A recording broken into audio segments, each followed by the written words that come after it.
You guys are forgetting about the most fun part about life. It is your life. You don't really like being friends with the girl who makes you feel like shit about yourself? It is your life. You get to change that. You want to start posting videos on TikTok, but you're scared someone's gonna judge you? It's your life. If you want to wake up every single day and complain, you can literally do that. Or if you want to wake up every single day and be the happiest person alive, you can also do that.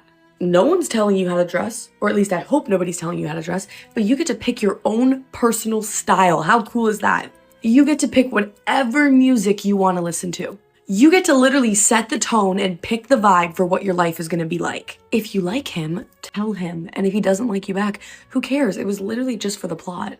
I used to get so consumed in everybody else's opinions that I would forget it is literally my life. Nobody else is the main character in your life. You are the main character. Your life is supposed to be fun. You are supposed to hang out with friends that actually like you. The person you are dating is supposed to treat you so good that it feels like a fairy tale. You deserve to wake up and be in a good mood. And if you don't have that yet, let this be your reminder that it is your life. You're not here to please other people or let your parents live through your teenage years. You are here to live your life. So today I woke up and I decided to be the happiest, most confident, most successful version of myself. Love you.